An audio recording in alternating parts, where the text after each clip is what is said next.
만나서 반갑습니다. 제 이름은 오예숙입니다. 오늘 제가 맡은 파트는요, 비타민과 미네랄과 아미노산 그리고 코엔자임 Q10 이 네 가지에 대해서 얘기할 겁니다. 그러면 이게 뭐죠? 영양의 모든 것입니다. 그 중에서 탄수화물하고 지방만 빠져있죠. 네, 이거는 제가 이따가 한 장으로 설명을 드리겠지만 우리가 조금 많이 먹어서 약간 문제가 되는 애들이에요.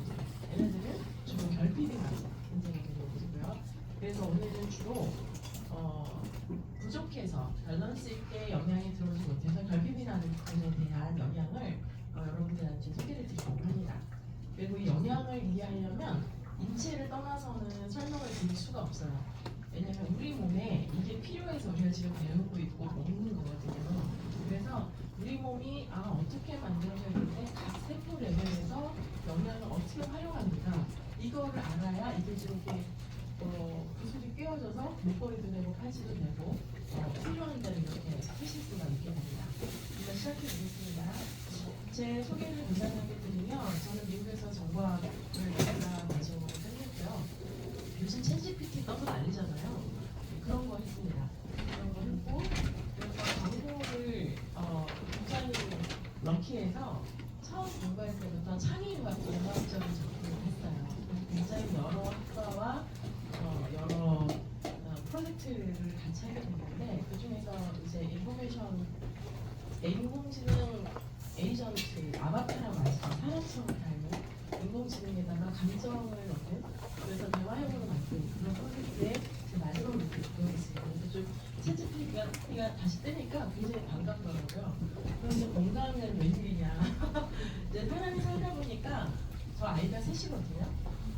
제가 몸이 아팠을 때 그리고 저희 아이들이 아팠을 때 완전히 대책이 없는 거예요. 아는 게 없는 거죠. 그냥 그동안 공부만 열심히 했지 도대체 몸이 어떻게 생겼는지 우리 몸이 어떻게 돌아가는지 먹는 거를 뭘 신경 써야 되는지 신경 쓰지 말아야 되는지를 건강을 잃어보기 전에 또 무슨 아이들이 이렇게 태어나고 자랄 때 잘 몰랐어요. 그래서 아니 이렇게 중요한 걸 왜 잘 안 배웠지? 그게 저한테 굉장히 의문이었고요.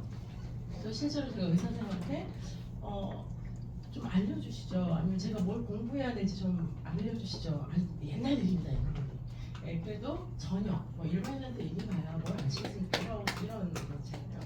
그래서 이럴 게 아닐 텐데 이게 그렇게까지 어려운 일이 아닐 건데 라는 의문이 늘 있다가 한국에서 제가 한국으로 돌아오고 얼마 안 됐을 때 그 통역을 할 기회가 있었어요. 네, 세계적으로 굉장히 유명한 글로벌 영양 회사의 탑 CEO를 제가 한 3박 4일을 비즈니스적인 거, 법률적인 거 이런 거 다 같이 이렇게 옆에서 통역을 하면서 있게 되면서 영양의 중요성을 함축해서 알게 된 거예요. 그리고 한국의 회사가 세워질 때 제가 상임정도로 들어가게 됩니다. 그래서 제 역할은 그런 영양 회사들이 또 기존의 병원이 할 수 없었던 그런 부분들하고 맞추어서 어떤 이 환자들이 이걸로만 해결되지 않는 부분을 병원에서 같이 협의하는 그런 쪽으로 해서 해야 되기 때문에 의사들을 설득할 만큼의 정보력이 있어야 되는 상황이었어요. 그러니까 이 의사분들이 내가 쓰고 있는 수술과 시술과 약으로 해결되지 않는 것을 영양으로 어떻게 해결할 수 있다고 얘기할 때 제가 맞추어서 각 과가 다른 의사 선생님들하고 소통을 할 수 있어야 됐어요. 그래서 그때 공부를 논문을 가지고 했던 게 굉장히 계기가 많이 됐고 그 이후로 쭉 이제 여러 직원 교육이라든지 이제 영업사원 교육을 같이 하게 되면서 또 책을 쓰게 되면서 이제 더 점점 깊어졌죠. 그리고 제가 지금 생각했을 때 제 인생에 가장 잘한 일 중에 하나가 아닌가. 건강에 대해서 공부하고 저는 죽을 때까지 건강을 공부를 할 거거든요. 왜냐하면 새로운 것들이 엄청나게 쏟아져 나오고 있어요. 그러니까 새로운 접근들이 있고 내가 하지 말았어야 될 행동들에서 좀 더 이해하게 되고 또 어떻게 하면 좋은지를 좀 더 이해하게 되고 그래서 되게 좋은 것 같아요. 그래서 이런 계기도 이충현 소장님이 정말 많이 배우시죠. 그렇죠? 네, 이렇게 좋은 것들을 오픈해서 많은 리스크를 감수하시고 가르쳐 줄 수 있는 거는 굉장히 좋은 것 같습니다. 그래서 여러분들이 잘 배워가셨으면 좋겠고요. 이름이 좀 복잡하지만 결국엔 생명을 살린다. 그리고 먹는 거 우리 생활에 완전히 직결되는 거잖아요.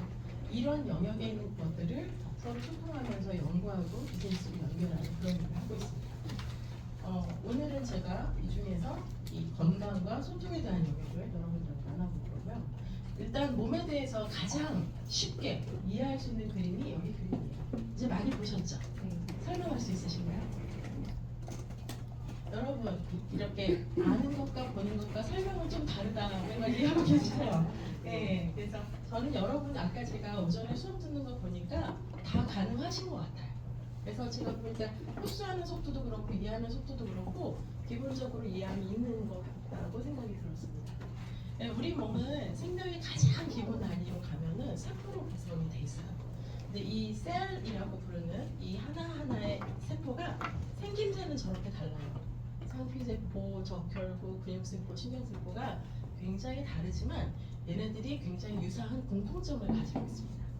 모든 얘네들이 연결이 됐을 때 우리는 이걸 티슈라고 부르고 조직이라고 부릅니다. 그리고 이 티슈가 모아져서 하나의 올간, 기관을 만들어요. 간이나 심장이나 뭐 뇌나 이런 기관을 만들어요. 그러니까 이제 바로 여기만 와도 이 기관까지만 와도 무슨 생각이 드시게 되냐면은 나는 어디가 여러분 어디 건강하세요? 이렇게 물어보면은 보통 사람들이 어떻게 대답하는지 아세요?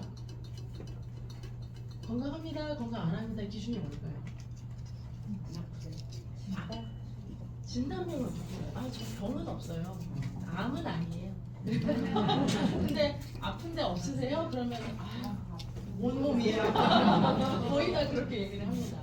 그리고 제가 처음 강의 시작했을 때 그때가 암이 4명 중 하나에서 3.5명 중 하나로 들어간 시기였는데 지금 얼마인 줄 아세요? 3명 중 하나. 어마어마한 일이죠. 자, 그래서 우리 몸이 우리가 이렇게 생각했을 때는 저는 아파요, 안 아파요, 건강해요, 안 건강해요 이렇게 얘기를 하지만 사실 우리 몸에는 몇 개의 기관계가 있고요. 호흡계, 순환계, 그죠? 골격계 여러 가지가 있고 그 다음에 그 안에 그것을 구성하고 있는 장기들이 있고요. 그것을 구성하고 있는 조직이 있고 그것을 구성하는 세포가 있습니다. 그래서 만약에 간이 안 좋다. 저는 간이 나빠요. 간에 병이 있대요. 그럼 무슨 뜻이에요? 간에 있는 조직에 문제가 생겼다. 더 자세히 들어보니까 간 세포에 문제가 생긴 거예요. 근데 간 세포에 문제가 생겼다는 거는 심플하게 얘기하면은 간 세포가 있는데 3가지 중에 하나예요. 간 세포가 있는데 제일 구실을 못합니다. 간 세포가 해야 되는 일이 뭐죠? 회복하죠. 그리고 수없이 많은 걸 만들어내는 활성을 합니다. 간은 그러니까 중요도 무게로 이렇게 나열을 시켜보면 거의 1순위에 올 만큼 중요한 장입니다. 그러니까 간이 하는 일이 그렇게 많은데 간이 좋아요, 나빠요? 그러면 언뜻 생각할 때 우리는 어떤 환경에서 자라냐면은 간에 문제가 있다 그러면은 어떻게 하면 될 것 같아요? 간을 번역한 광고의 효과를 보셨습니다. 네, 그만큼 보고 듣는 거는 되게 중요하거든요. 간에 문제가 있느냐 없느냐 이렇게 물어보면은 다들 그냥 간이 어떻게 되면 이렇게 그죠? 약을 먹어서 간이 좋아요 이렇게 생각을 하지만 실제로 간이 건강하다 좋다 그 뜻의 의미는 뭐냐면 간 세포가 제 기능을 잘해서 해독도 합성도 잘 해내더라. 그리고 문제가 생겼어. 내가 술 너무 많이 먹어가지고 간에 무리가 갔는데 다시 그 다음날 재생도 되고 회복도 되더라. 이런 거 있잖아요. 회복도 되고 재생도 되고 제 기능을 잘하는 거. 결국에 어느 레벨에서? 세포 레벨에서. 그러니까 저 밑단에서 일하는 거예요. 그리고 우리 몸은 전체가 다 세포로 돼 있죠. 그러니까 결국은 우리 몸이 건강하다는 무슨 뜻이 되죠? 네, 세포가 건강하다. 요지가 쓴 책 이름이 세포야 건강하니에요. 자, 보십시오. 자, 세포 안을 여러분들이 좀 들여다 보실 필요가 있거든요. 근데 저거 좀 복잡해 보이잖아요. 그래서 여러분들이 인간은 참 재밌어요. 어떻게 하는지 아세요? 단순하면 들여다봐요. 복잡하면 어떻게 되냐? 스위치 꺾어요. 네. 나랑 상관없네. 네. 세포는요, 생김새는 다르지만 기본적으로 이런 구조를 갖고 있어요. 구조와 역할이 좀 비슷한데 여기 이 세포는 이렇게 뭐가 있을까요? 맞아요. 외부하고 분리되어 있는 세포막이 있어요. 그러니까 여러분 우리 지금 세포 공부를 왜 하고 있죠? 우리 몸은 뭘로 되어 있다고요? 세포로 이루어져 있고 우리가 건강하다는 뜻이 무슨 뜻이라고요? 세포가 건강하다. 그래서 세포에 대해서 알아야 된다 몰라야 된다? 알아야 된다. 그래서 우리는 그 세포를 생물책에나 나오는 나랑 상관없는 거 이렇게 봐요. 그게 아니라는 거죠. 그래서 세포는 어떻게 생겼냐면은 외부와 내부를 구별시키는 막이 있어요. 그리고 이 안에 가장 핵심되는 곳을 뭐라고 부르죠? 핵에는 뭐가 있나요? 핵에는 아까 아침에도 나왔는데 핵에는 뭐가 있을까요? 염색체가 있어요. 염색체 안에는 DNA가 있어요. 어디서 많이 들어봤는데 그러니까 이게 구조화가 안 돼서 여기 안에 들어있는 중요하죠. 각각의 세포에 상피세포, 그 다음에 내 안에는 간세포 다르게 세포에 그래서 우리 있잖아요. 유전자 검사할 때 요즘은 어떻게 해요?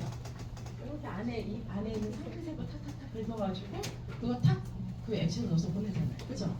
그러니까 그 세포, 상피세포의 핵에 들다 보니까 거기 염색체 안에 DNA가 있는 거예요. 이 DNA는 뭐죠?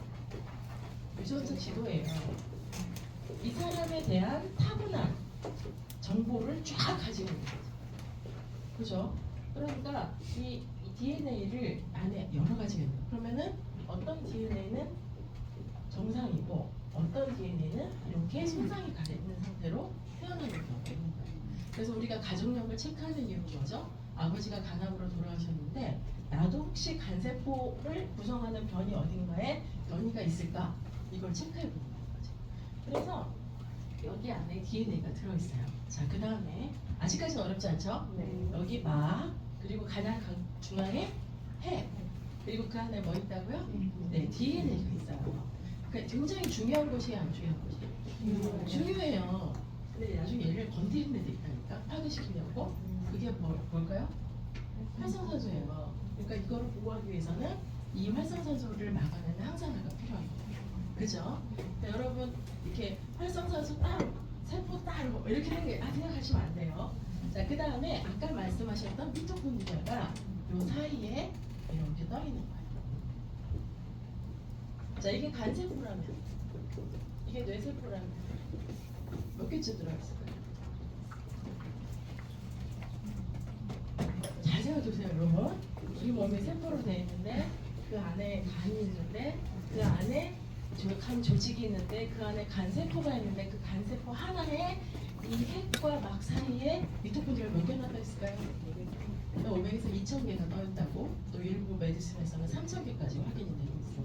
그러니까 뇌세포처럼 특히 가장 많은 건 심장세포거든요. 태어나는 순간부터 죽을 때까지. 그죠? 그러니까 심장세포, 뇌세포, 여러분들 쳐다보고 계시죠? 안구세포, 간세포 이런 것들은 진짜 미토콘드리아가 많이 떠나요.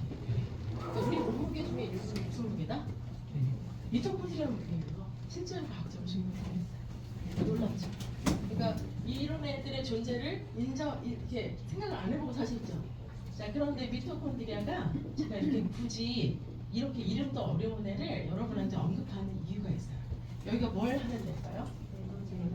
네, 맞습니다. 공부를 열심히 하셨죠?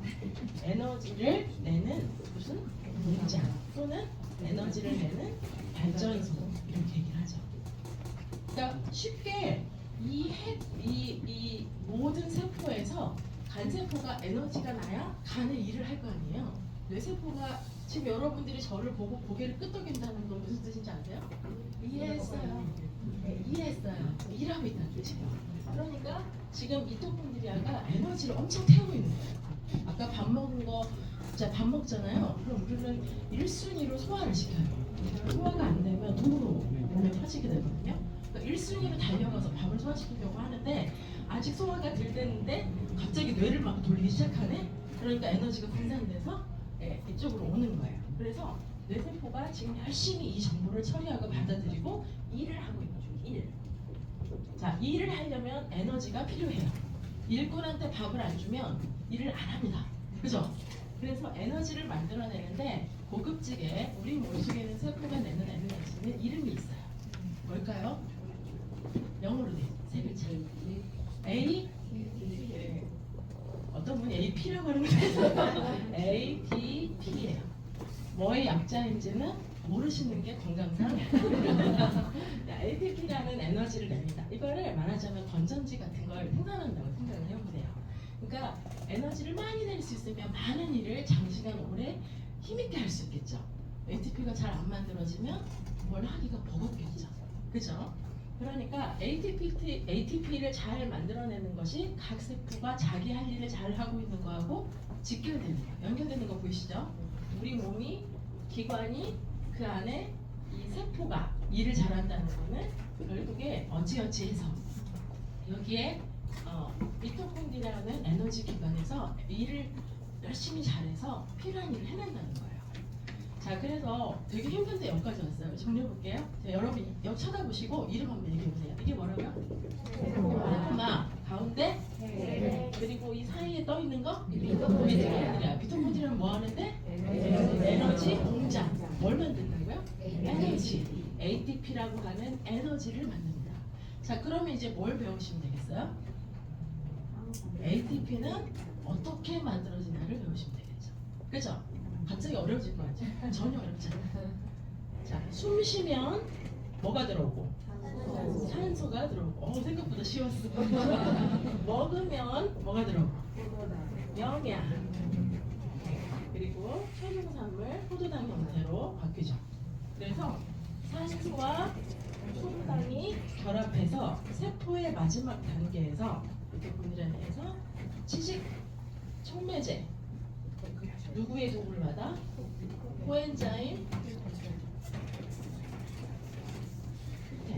의 도움을 받아서 그래서 ATP라는 에너지로 짠 하고 만들어진다. 별나라 얘기가 굉장히 쉽게 들으셨죠? 다시요. 자, 우리 몸이 건강하다는 거는 각 세포가 자기 할 일을 잘한다. 근데 각 세포가 자기 할 일을 잘하려면 각 세포 안에 있는 에너지 공장에서 에너지가 잘 만들어져야 된다. 우리 몸의 에너지는 뭐라고 부른다? ATP. 발음을 해보세요. 그래야 나중에 섞여서 나요. ATP. ATP라는 에너지가 나오는데 이 ATP는 뭐와 뭐가 만난다? 숨을 쉬어서 산소를 받고 먹어서 영양을 받고 그 영양의 최종 산물인 포도당과 산소가 만나서 호큐탄의 도움을 받아갖고 에너지를 낸다. 이렇게 되는 거죠.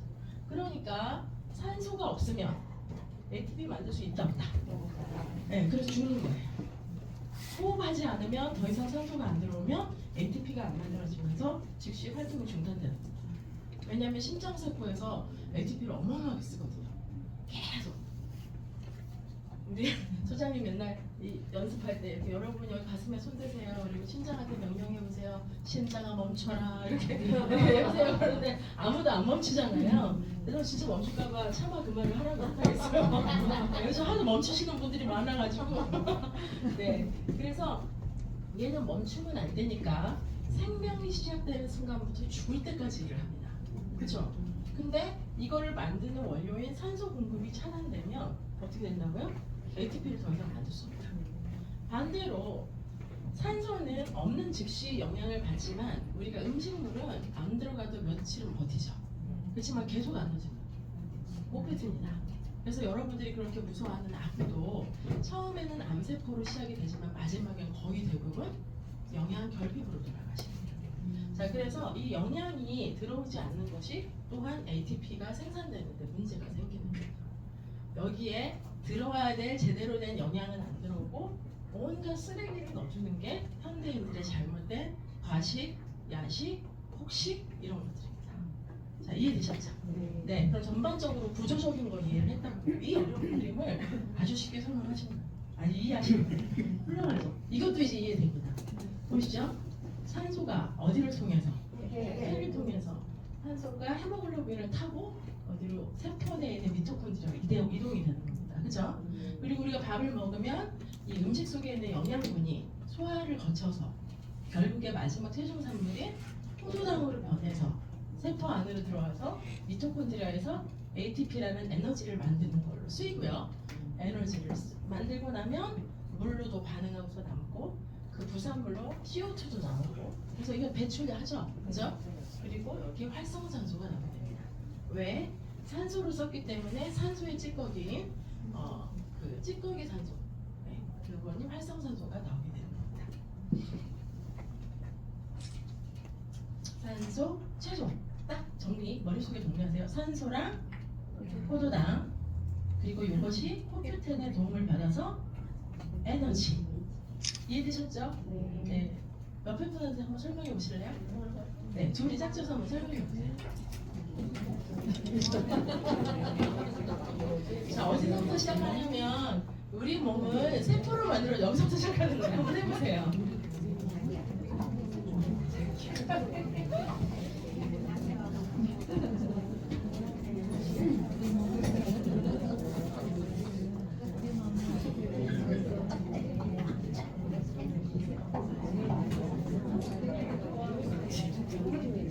여기 안 보셔도 돼요.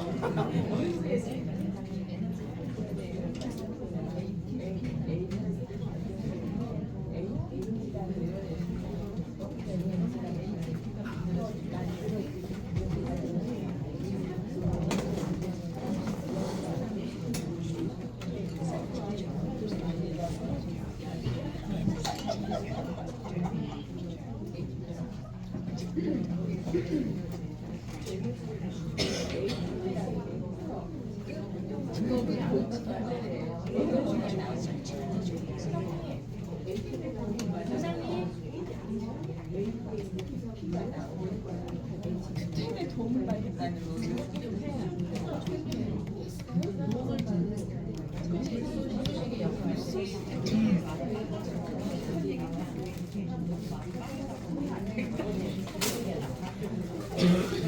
열심히 따라가네 여기서.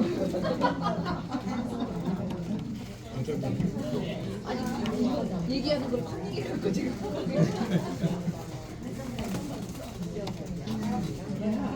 기가 좀 기가 밝으시네. 내가 크게 했나? 에너지 가졌을까요? 그게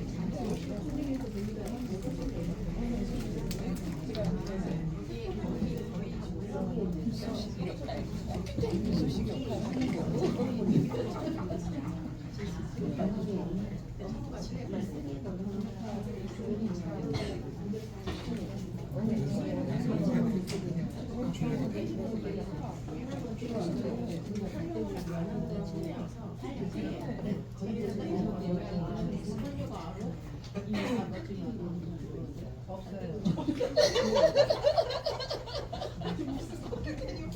해보셨어요? 다르죠? 분명히 이해했는데 잘 안 나오죠? 결론밖에 안 나오죠? 여러분 영어 배울 때도 영어로 얘기해보세요 그러면은 딱 결론 I'm hungry 딱 이거 하나밖에 안 나와요. 한국말에는 막 우리 뭐 먹을까 뭐 자기 알아서 이제 뭐 먹었으면 그럴 얘기 다 나오는데 I'm hungry 딱 하나밖에 안 나옵니다. 자, 그래서 항상 입에 있는 근육을 써서 이거를 기억한 걸 내가 한번 정리를 해보고 한번 잠깐 멈춰서 정리를 해보고 옆에 있는 사람한테 전달을 해보고 그러면 그때서야 내가 뭐가 정확하게 이해가 안 되는지가 보여요. 그러면은 늘어지던 거서 아, 제대로 들어야 되겠다 하고 내가 긴장을 하게 되고 그러면 그 다음에 또 들리는 겁니다. 그렇죠? 여러분 졸지 말라고 제가 그렇게 한 거고요. 그 다음에 지금 보여드리고 싶은 게 하나 있는데요. 다시 볼게요.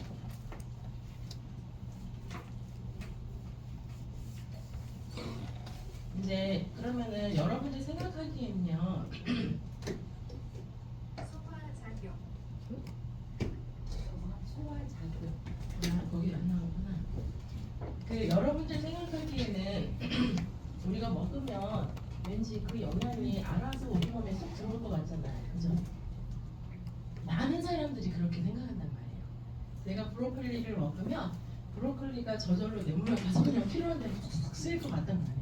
그죠? 완전 흡수가 되고 완전 소화가 될 것만 같고 그리고 내가 도너스나 이런 걸 먹어도 나 지금 진짜 깜짝 놀란 게 있었는데 요즘 친구들이 진짜 많이 먹는 간식이 뭔지 아세요?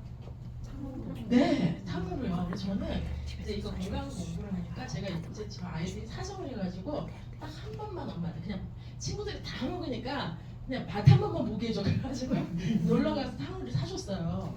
딱 먹어보니까 설탕 코팅 완전 껍데기 드셔보셨죠? 완전히 그 옛날에 달고나 같은 약간 그 설탕 코팅이더라고요. 그래서 야 이게 애들이 이걸 왜 먹지? 이러면서 이거를 왜 맛있다? 이제 근데 제가 너무 놀란 게 뭐냐면은 많은 사람들이 탕후루를 먹으면서 신선한 야채 과일을 먹는다 생각하고 먹더라고요. 그러니까 야채 과일을 먹으니까 몸에 좋은 건데 왜 그래? 막 이렇게 진짜 하시는 분들도 먹는 친구들도 그렇게 많이 생각하고 있는 거예요. 그래서 여러분이 소화의 과정을 한번 이해를 해보겠습니다. 여러분 공부를 하게 되면 탕후루 쉽게 못 먹습니다. 자, 우리 뭐가 어떻게 우리가 먹으면 아까 우리 점심 때 잘 먹고 왔잖아요. 지금 우리 보면서 무슨 일이 일어나는지를 한번 볼게요. 여러분도 알고는 있죠? 어떻게 되죠? 입에서 씹어서 그렇죠. 고급진 표현 나서 저장해서 꽉꽉 씹어서 깨물어서 그죠? 그 다음에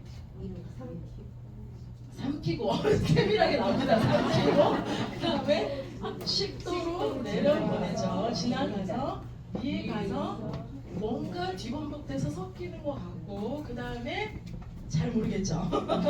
많이 아시면 소장에 가서 흡수하고 대장에서 배출하고 그죠? 그 사이에 많은 일들이 일어나는데 한번 잠깐 보세요. 여러 소화작용들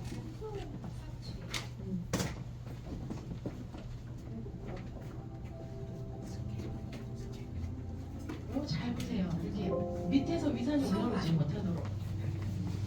그리고 위에 상당히 많이 차 있죠. 위에 단면을 보여주는 거예요.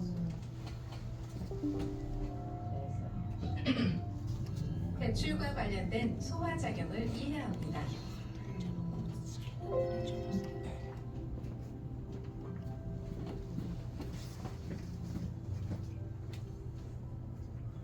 음식은 입을 통해서 몸 안으로 들어옵니다. 이 과정을 섭취라고 합니다. 침샘에서 아밀라는 음식은 심근운동을 통해 작게 부서지고 침과 섞여서 덩어리가 됩니다.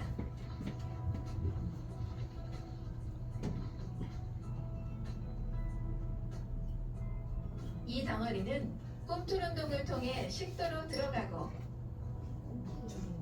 이렇게 위라는 근육질 주머니에 도달합니다. 위에는 몇 가지 위산이 효소와 많이 차있죠, 유산을 가지고 위산은? 있습니다. 소금 너무 많이 안 드시면은 위산이 안 위의 만들어집니다. 근육주벽은 음식을 뒤섞는 데 도움을 주며 이는 음식물 덩어리를 미즙이라고 하는 덩어리로 분해합니다. 여러 효소가 들어가요. 탄수화물, 단백질, 미즙은 지방을 분해할 수 있는 십이지장으로 효소가 들어갑니다. 들어가서 이자, 얘를 더잘 쓸개, 되는 거예요. 그리고 간은 보조적인 소화 여기 잘 보세요. 기관입니다. 여기 초록색 간은 세계즙을 세계죠. 생성하고 세계즙, 쓸개는 이를 당즙, 분비하며 그죠? 이자는 이자액을 분비합니다. 그래서 기름기 많은 걸 이 먹으면 소화액들은 담체관을 통해 십이지장으로 유입됩니다. 여기서 다 만나서 좀 더 잘 분해하고 흡수할 수 있는 준비를 마치는 거예요. 쓸개즙은 지방 분자에 작용하고 이자액은 음식 이게 분자에 미세네이션 작용해 더 과정입니다. 단순한 잘게 입자로 부셔서 분해합니다. 지용성을 수용화시키는 과정이에요. 이후 소화된 음식 입자는 소장에서 아래쪽으로 이동합니다. 소장이 길죠. 그래서 음식물에 단면을 보면 필요한 소장의 영양이 내부 잘 표면에 흡수될 있는 수 있게. 수많은 융터를 볼 수 있습니다. 어차피면 소화된 사이즈가 단순한 음식 입자들은 테니스 코트만 유용한 하거든요. 분자들, 노폐물과 약간의 물 분자들을 포함하고 있습니다. 육모를 확대해 보면 혈관과 이게 암축관을 볼 수 모세혈관입니다. 있습니다. 유용한 분자들은 혈관과 암축관으로 흡수됩니다. 이 분자들은 결국 몸의 여러 부분으로 운반되어 에너지를 공급합니다. 자, 이제 흡수되지 드디어 않고 여기서 남은 영양소가 노폐물과 들어오는 물 거예요. 분자들은 좀 더 이동합니다. 이 분자들은 소장을 지나 결국 대장의 상행결장에 도달합니다. 여기서 마이크로바이옴이 기다리고 있죠. 행행결장을 통과해 그래서 하행결장으로 섬유소를 이동합니다. 소화시키면서 얘가 강력하게 좋은 장염 환경을 형성하고 대부분의 물 분자들은 결장의 물을 벽에서 흡수하고 흡수되며 노폐물들은 직장이라고 하는 대장의 맨 아랫부분에 모인 후 배출됩니다. 이렇게 소화 과정이 완료됩니다. 이번 주제를 요약하면 섭취된 복잡한 음식들은 위의 효소와 반응하여 더 단순한 음식 분자로 분해됩니다. 탄수화물 분해되는 기전이고요. 췌장의 효소들이 이 분자들을 더 단순한 췌장에서 분자들로 탄수화물 변하고 단백질 지방을 소화할 수 있는 효소가 다 같이 소장의 융결에서 흡수될 수 있게 됩니다. 담즙산을 통해서 이 지방을 분자들은 소화시키고 결국 몸의 여러 췌장에서 흡수가 부분으로 되죠. 보내어 에너지를 공급합니다. 그리고 전 세포로 소화되지 않은 음식과 물 분자들은 대장으로 이동하여 대장의 벽에서 물 분자들은 흡수되고 나머지 음식들은 직장에서 모여 배출됩니다. 도움 되셨죠? 네. 그리고 이제 보겠습니다. 다시 보겠습니다. 또 여러분도 공부할 때 뭐가 잘 모르겠으면 유튜브를 더 뒤져서 좋은 내주 사이트 잘 설명된 거, 시각화된 걸 찾아보세요.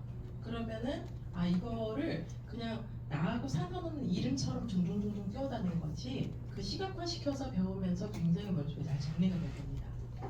자, 계속해서 보겠습니다. 자, 그리고 우리 이제는 다 이해가 됐죠? 입에서 잘게 부순다. 그리고 아멜레이저라고 하는 이 그 탄수화물 분해 효소가 침에서 나와서 이제 이렇게 탄수화물을 최종 포도당으로 이렇게 분해를 시키는 거고요. 위에서 위액이 분비돼서 이제 펩신을 가지고 단백질을 작은 단백질인 이제 폴리펩타이드로 바꾸고 그 다음에 더 작게 쪼개고 그 다음에 아미노산으로 쪼개는 거고요. 그 다음에 이자에서 아밀레이스, 트립신, 라이페이스라고 하는 이 세 가지 탄수화물, 단백질, 지방을 소화시키고 흡수시킬 수 있는 세 가지 소화효소가 다 나오는 거고요. 그 다음에 쓸개에서 이 담즙산을 통해 가지고 지방을 잘 흡수할 수 분해할 수 있도록 돕는 거고요. 그래서 최종 소장에서 영양소의 흡수가 시작이 됩니다.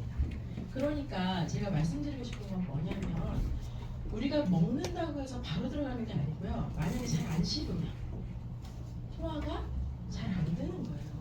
그러니까 이 밑에 기관한테 자기 일을 안 하고 토스를 하는 거예요. 그죠? 그리고 위산이 잘 안 나오면 마땅히 저기서 되어야 될 것들이 잘 안 되는 거예요. 내가 췌장이 이상이 있으면 지금 췌장을 떼어내서 되는 일이 아니라는 거예요. 췌장이 하는 일이 있잖아요. 췌장에서 뭘 해요? 탄수화물, 단백질, 지방 이런 걸 다 만들어내요. 요즘 담즙 떼는 쓸개 떼내는 사람 되게 많잖아요. 그러면 쓸개가 하는 일이 엄청 많은 중요한 일이 있는데 그걸 떼버리면 어떻게 돼요? 줄줄줄줄 담즙산이 새잖아요. 그죠? 그러니까 우리 몸에 있는 각 기관이 이렇게 각자 중요한 일을 하고 있고 중요한 거는 이 기관의 밑으로 가면 조직의 밑으로 가면 세포라는 거예요.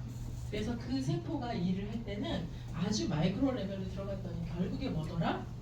췌장도, 쓸개도 전부 다 각 세포가 이 산소와 포도당, 최종 이렇게 분해돼서 흡수될 수 있는 형태로 만들어진 이 영양소와 호규텐의 도움을 받아서 자기 일을 해야 그래야 그 기능이 정상적으로 돌아가더라. 이런 얘기예요. 이해되셨죠? 네, 좋습니다. 그럼 우리가 소화에 대해서 배웠으니까 대사도 한번 배워볼게요. 대사라는 거는 한마디로 얘기해서 지금 미토콘드리아 속에서 우리가 에너지를 만드는 이 화학 반응 전반을 대사라고 얘기를 하는 거예요. 근데 이런 대사를 하려고 봤더니 여러 가지 뭐 기초 대사라는 말도 알고 계시고 그러잖아요. 기초 대사가 뭐죠? 여러분 이해하는 거?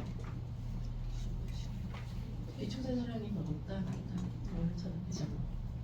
많이 쓰긴 쓰는데 정확한 뜻은 잘 모르죠, 그죠? 우리 몸에서 이렇게 에너지를 생산해내고 동화작용, 이화작용 이렇게 어려운 말로 해서 일어나는 이 대사가 우리 몸에서 일어나는 일인데 이것을 할 때 아까 우리가 소화시켰던 탄수화물, 단백질, 지방과 그 다음에 이것을 보조하는 역할인 비타민, 미네랄을 가지고 이 모든 일을 수행해 나가요. 그래서 온도도 유지하고요. 그 다음에 땀나는 것도 유지하고 그럼 이런 것들을 전부 다 하는 거죠.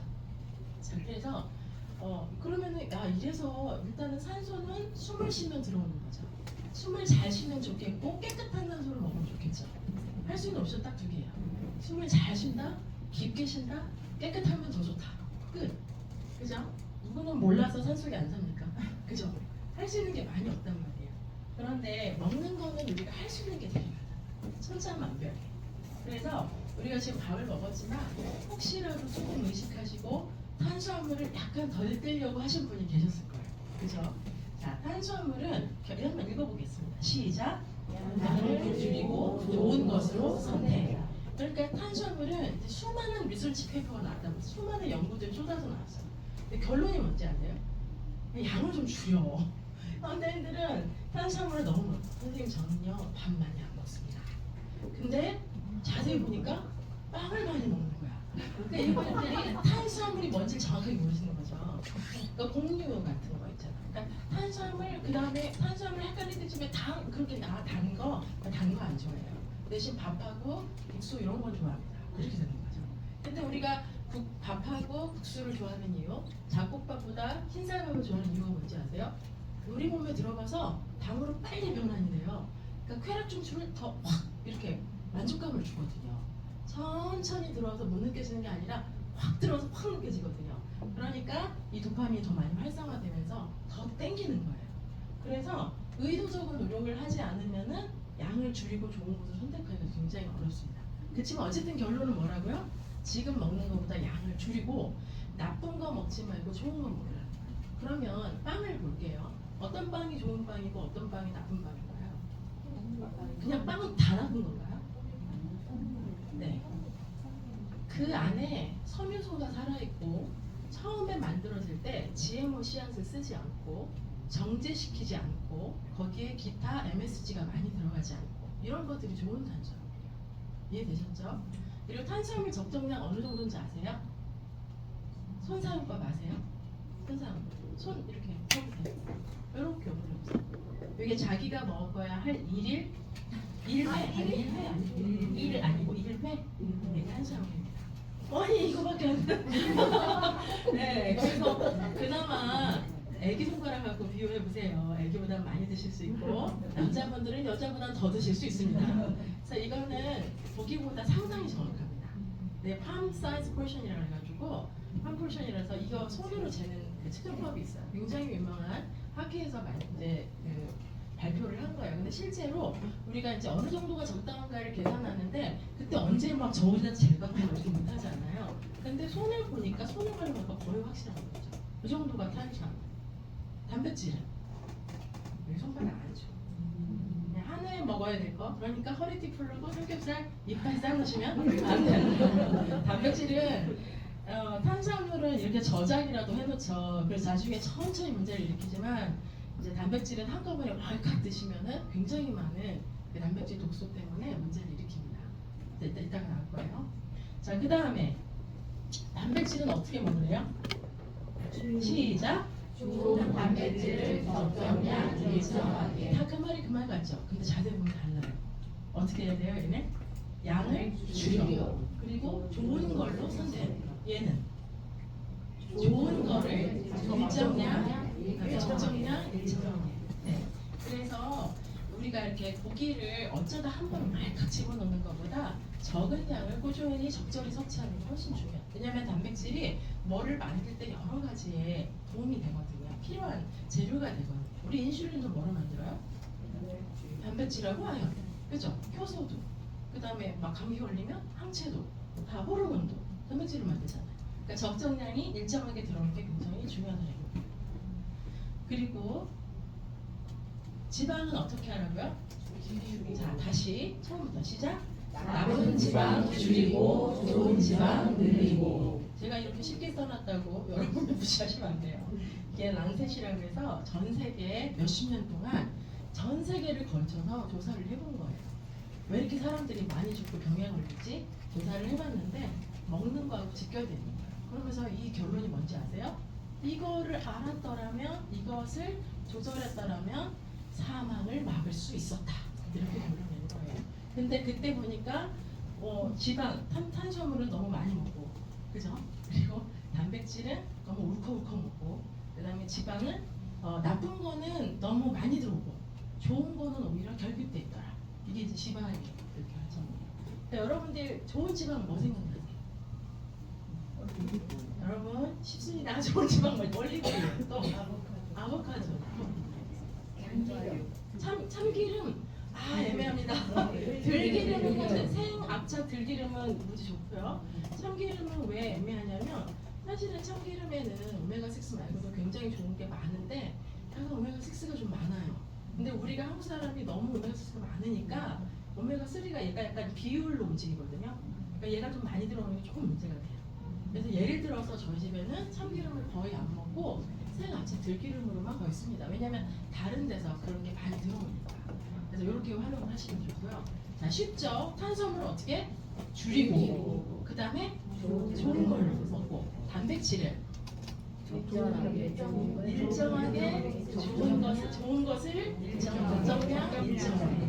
그 다음에 지방은 나쁜 건 줄이고 좋은 건 늘리고. 그래서 올리브, 뭐 아보카도 다 좋은데 가장 기본적으로 견과류가 결핍의 가장 핵심이었어요. 그러니까 견과류 같은 건 조금 더 드시는 걸 추천을 합니다. 대신 산화된 거, 싼 거 산다고 이따만하게 큰 거 먹으면 다 산화된 거 먹는 거예요. 조심하시고. 자, 오늘 배워야 될 거가 비타민, 미네랄, 단백질을 이렇게 해갖고 여러분 탄수화물과 그 지방은 대충 이제 러프하게 가이드 드리는 거예요. 그래서 생각보다 어렵지 않아요. 근데 단백질하고 이제 이 나머지 것은 조금 자세하게 볼 겁니다. 자, 볼게요. 단백질은 이렇게 변천이 됩니다. 우리 몸에서 분해가 됩니다. 읽어볼게요. 단백질, 그 다음에 폴리펩티드, 펩타이드라고 하고요. 그 다음에 다이, 트리, 두 개, 세 개, 디텝트, 그 다음에 트리펩티드. 그러니까 두 개짜리 있고 세 개짜리 있고. 그러니까 단백질이 이렇게 뭐가 막 연결되어 있는 거예요. 여러 개가 있으면 폴리, 두 개가 있으면 디, 세 개가 있으면 트리. 그러니까 결국 뭐로 되냐면 단백질은 펩타이드 형태로 바뀌고 펩타이드는 최종 아미노산으로 바뀐다. 그래서 단백질은 우리 몸의 흡수들에 거의 아미노산 형태로 흡수가 되고 활용이 된다. 그리고 근데 이때 뭐가 생산 나왔다? 이걸 많이 분해하는 과정에서 암모니아, 독소인 암모니아가 같이 만들어진다. 그래서 입에는 단백질을 소화할 수 있는 효소는 안 나와요. 입에서는 뭐가 나오죠? 아밀라제라고 하는 산성을 소화할 수 있는 게 나오죠. 그러니까 옛날에 미숫가루 같은 거 안 씻고 그냥 뚝뚝뚝뚝 드시면 아무것도 못 먹는 시절에는 엄청난 에너지원이 됐지만 지금처럼 너무 풍족한 시기에는 양을 조절하시거나 잘 그래서 뭐 물도 씹어 먹어라 이런 얘기가 있잖아요. 그런 거는 좀 생각해 보실 필요가 있습니다. 그리고 이 우리 몸에 펩시노겐이라는 게 있다가 이 위산이 있으면은 얘가 펩신으로 활성이 돼요. 음식이 나오면은 이렇게 활성이 돼가지고 잘게 쪼개집니다. 그러니까 여기서 중요한 건 뭐였어요? 위산이죠. 위산은 HCl. 그러니까 CL을 받을 수 있는 좋은 나트륨이 꼭 필요해요. 좋은 소금. 좋은 소금을 먹어줘야 여기서 위산도 잘 만들어지고 저 좋은 그 미량 영양소인 트레이스 미네랄도 같이 들어오게 되는 거죠. 그 다음에 11년에 갔더니 여기서 췌장으로 넘어가면서 트립신, 키모트립신이라는 여러 가지 효소에 의해서 잘게 쪼개집니다. 그래서 최종 소장에서 뭐로 흡수가 된다? 아미노산. 다 잊어버리셔도 되고 단백질은 최종 뭘로? 아미노산으로 잘게 쪼개져서 우리 몸에 흡수가 되고 그때 부산물로 뭐가 나오더라? 암모니아라는 독소가 나오더라. 이렇게 이해하시면 되겠습니다.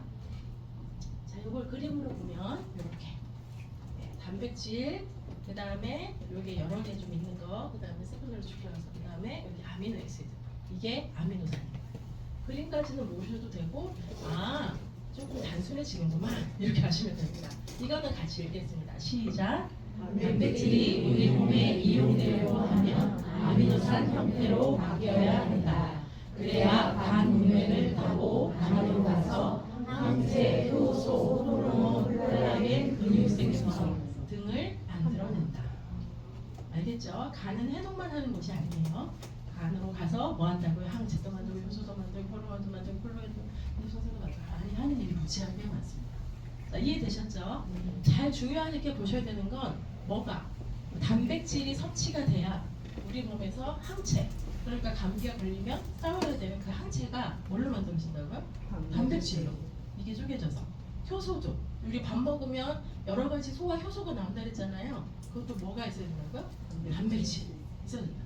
그리고 우리 체온을 조절하고 여러 가지 중요한 우리 뭐 성호르몬, 여러 가지 그 호르몬, 성장 호르몬 이런 거 다 뭘로 만든다고요? 단백질. 이거 구성 요소가 되는 거예요. 그러니까 뭘 만들려고 하는데 재료가 없어. 그러면 만들 수 있어요, 없어요? 못 만들죠. 자, 그래서 결론적으로 아미노산 이 영양소는 이 간에서 아미노산을 뭘 만들까 했더니 이렇게 효소도 만들고 가지 주요하게 쓰인다. 그리고 암모니아는 독소니까 그냥 놔두지 않고 간에 가서 아르기나세라는 효소를 통해서 이 소변으로 배출이 돼요. 신장과 방광과 소변으로 해가지고 쫙 배출이 되는데 이때 얘를 분해해서 좀 독성이 없는 걸로 바꾸잖아요. 근데 그때 뭐가 필요하다고? 아르기나세라는 효소. 그러니까 얘도 결국에 단백질의 도움이 필요하겠고 그 다음에 망간이라고 하는 뭐가 필요하다고? 조효소. 이 조효소는 그냥 말 그대로 도울 조자예요. 그러니까 얘를 만들 때 뭐가 필요하다? 망간이 필요하다. 망간은 뭐죠? 미네랄. 그죠? 그러니까 미네랄이 있어야 또 해독이 되는구만 이렇게 되는 거죠. 자, 그러면 우리가 단백질이 막 쪼개져가지고 아미노산으로 바뀌었어요. 근데 아미노산에 두 가지 종류가 있는 건 기억이 나실 거예요. 뭐하고 뭐가 있죠? 필수 아미노산, 비필수 아미노산. 입을 움직이지 않으면 졸리십니다. 입을 움직이잖아요. 자, 필수 아미노산 다 같이 한번 힘있게 읽어보겠습니다. 시작. 류신, 발린, 이소류신, 라이신, 트레오닌, 메티오닌, 히스티딘, 페닐알라닌, 트립토판. 외국어 하죠. 네, 점점점 친해지실 겁니다. 네, 자주 보게 될 거예요. 필수 아미노산이라는 건 무슨 뜻일까요? 왜 필수일까요? 꼭?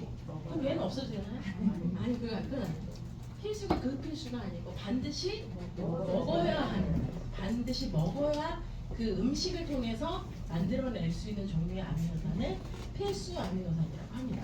필수를 꼭 챙겨 먹어야 돼. 요것을 만들 수 있는 재료는 그래서 필수 아미노산인 거고요. 비필수는 필요 없다는 뜻이 아니라 따로 음식을 섭취 않아도 기본적으로 우리 몸에서 만들어낼 수 있는 능력이 있다는 거예요. 한번 읽고 지나갑니다. 글루탐산, 글루타민, 아스파라긴산, 아스파라긴, 아르기닌, 시스테인, 세린, 알라닌, 프롤린, 글리신, 티로신. 자, 여러분 근데 이 아미노산이 모든 사람이 다 이거를 쫙 잘 만들까요? 만약에 이걸 만드는 장기나 기관에 어디 문제가 나 있다면 그죠? 또 만들겠죠. 모든 사람 우리가 이런 걸 배울 때는 다 모든 기관이 정상적이고 정상적으로 작동할 때를 전제하고 하는 거예요.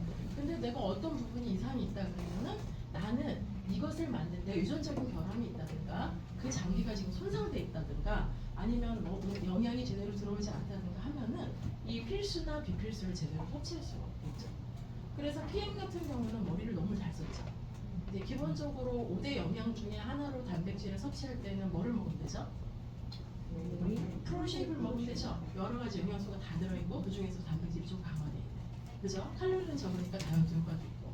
그런데 내가 단백질 쪽에 문제가 있고 지금 몸이 좀 안 좋아서 꼭 이걸 챙겨 먹어야 되거나 내가 운동을 많이 해서 이 근육을 좀 바로 만들어야 되는데 그럴 때는 이 아미노산 필수 비필수가 다 들어있는 걸 섭취하면 첫 번째 단백질을 골고루 흡수할 수 있으면 좋겠고 두 번째 내가 단백질도 그냥 이렇게 되는 게 아니죠. 여러 과정을 거쳐서 여기까지 오죠.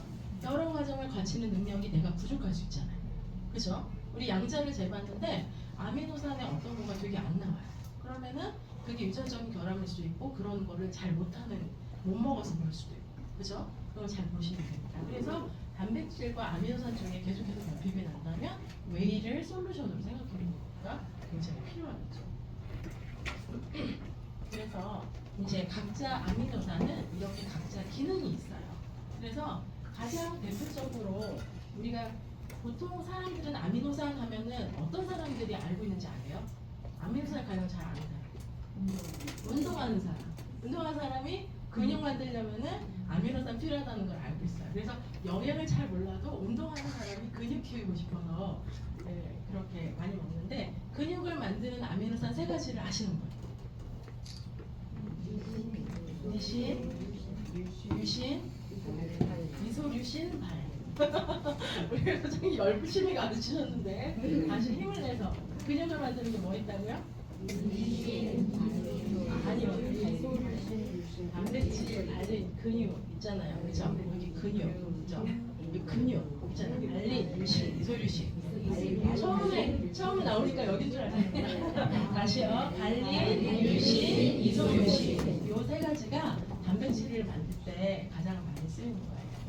그리고 이렇게 이 기능을 지금 여러분이 다 외우시긴 어려우시죠? 그렇지만 그쵸. 그렇지만은 필수 아미노산의 종류와 역할 이런 게 따로 있으니까 나중에 양자 검사를 했는데 내 고객이 내 클라이언트가 어떤 게 결핍이 돼 있어요. 그러면은 만약에 리신이 뚝 떨어져 있는 걸로 나온 거예요. 그러면은 거기 찾아보고 그때 리신의 역할이 뭐죠? 단백질을 만들고 칼슘을 흡수하고 콜라겐을 생성하는 게 되게 중요한 역할을 하잖아요. 그러면은 어떤 사람이 리신이 뚝 떨어져 있으면은 그 사람은 이 세 가지 중에 다 문제가 어딘가 있을 수 있는 거예요. 그러니까 콜라겐이 없는데 콜라겐 부족인데 콜라겐을 덜 섭취하는 것도 있지만은 이런 그 리신을 잘 처리 못하는 유전적인 결함이 있거나 아니면 이것이 부족하거나 이렇게 됐을 수 있는 거죠. 그래서 여러분들이 이제 시스템이 좀 이해가 되시죠? 우리 몸이 이렇게 돼 있는데 세포 레벨에서 이렇게 영향이 쓰이는데 양자를 측정해 봤더니 뭐가 부족하고 뭐가 결핍이 나 있고 뭐는 충분하고 뭐는 채워지고 있고 영양을 먹었더니 되게 결핍이 나 있었어요. 그래서 그거에 상응하는 영양을 먹었더니 이게 잘 채워졌어. 그러면 어떻게 된 거죠? 그 기능에는 문제가 없고 영양이 결핍돼 있던 거죠. 근데 만약에 계속 먹였는데도 그것만 계속 문제가 있어. 그러면 어떤 확률이 있다? 여기 유전적인 결함이 있을 수 있다. 이렇게 이해를 하시면 되죠. 그리고 그걸 만드는 그 조직이나 기관에 문제가 있을 수 있는 거죠. 자, 이제 되게 이게 끝장판이에요. 가장 어려운 거거든요. 근데 여러분들이 이거를 외우기를 포기하시는 것 같아요. 그냥 나는 저걸 못 외울까 생각하시는 것 같아요. 근데 여러분들이 사실 외우실 수 있고요. 외우고 안 외우고보다 더 중요한 거는 이 표가 뭘 의미하는지를 아셔야 되는 게 진짜 중요한 거예요.